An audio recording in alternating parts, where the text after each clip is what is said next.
Remember, don't go cheap on wheel bearings. Don't make the same mistake I did. Get Timken. Civic Type R. Good versus bad wheel bearings. Absolutely zero movement.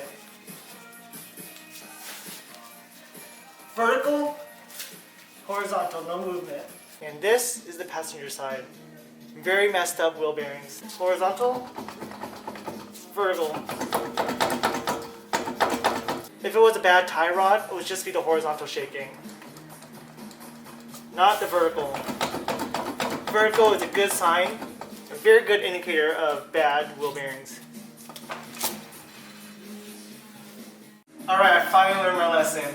So don't go cheap on wheel bearings. You can go cheap on some stuff like outer tie rods, inner tie rods, brake pads.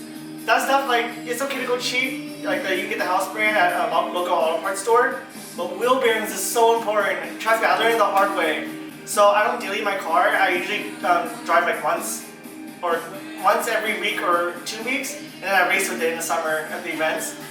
And so I probably only got like 8,000 miles off the Civic since 2014 or 15, and the wheel bearings are completely ruined.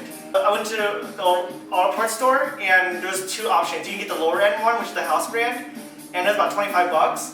Or you can get Nationals, which is about 40 bucks a wheel bearing. And Nationals is the better, the higher end. And usually a lot of auto parts store will have Nationals, but I decided to go cheap, 25 bucks. I don't know, like wheel bearings, at first I didn't think about it, I was like, wheel bearings not that special, just get the cheap ones. And so I got it, and I'm telling you, it's such a pain to install wheel bearings when you don't have the proper tools. So it was such a pain, and I put it in, drove it just fine. And recently, about several months ago, it finally gave out, and now it's completely ruined, and it just makes a really bad grinding noise when I drive. And you can see it, I showed you earlier that the wheel's shaking like crazy. Like when it's bolted in, the wheel would even shake vertically and horizontally. So it's really dangerous to drive. So normal wheel bearings are supposed to last a very long time, almost the life of your car. Like your engine can blow up before your wheel bearings go bad. That's how durable wheel bearings should be. Mine is 8,000. So now that I think about it, it wasn't even worth it. 25 bucks for 8,000 miles, or probably go OEM 50 bucks for 200,000 miles maybe. See, that's not justifiable at all. Like the OEM quality is so much worth it. There's another brand that's superior to OEM, and it's called Timken, and that's what I got this time. Okay, so Timken, I think in recent years they partnered up with other OEM brands. So the Japanese market has 3 big wheel bearing suppliers. So if I open up this Timken, which I already did, but I'll show you. You got a beautiful wheel bearing, so nice. And then this one actually says Japan stamped on it, and it has the word Koyo on it. So mine has the Koyo brand on for the Timken package. So this is definitely OEM. So yeah, you should get one of the 3 suppliers who are Timken. Okay, since 2015, I always wanted a suspension. So the one I have in my car is really good already. Like, I love it to death. But it's really old. It's been there since 2006. And several years ago, I could finally see it giving out after one of my races. I think I heard a gas leak on one of my struts. So I think it's time to completely change all my suspension coilovers. So years ago, I really wanted the Skunk 2 Pro C. And the Skunk 2 Pro C recently, I just checked, it's now outdated. They don't have it in stock anymore. And they now have the later model, which is the Skunk 2 Pro ST. And it's the full coilovers, and I wanted it for so long. It's like top of the line for Skunk 2. It's the best one you can get.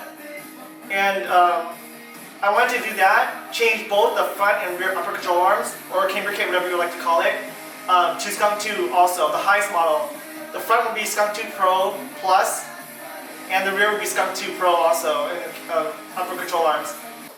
So for the rear toe arm, I'm going to get K-tuned. So all of my suspension arms will be upgraded. And I always wanted to do that, but since I'm changing one of the wheel bearings, I was like, might as well change all 4 of them and never touch it again. So I'm changing all 4 wheel bearings to Timken's. And the front is just a wheel bearing because I couldn't find a kit that has the spindle with it. In the back, I was lucky to find Timken bearings with a spindle. So Timken actually assembled it for us. So they sell that. So the rear will be the whole assembly, so it's gonna be a lot easier. The front is the wheel bearings, which I had to do like last time, which takes a long time.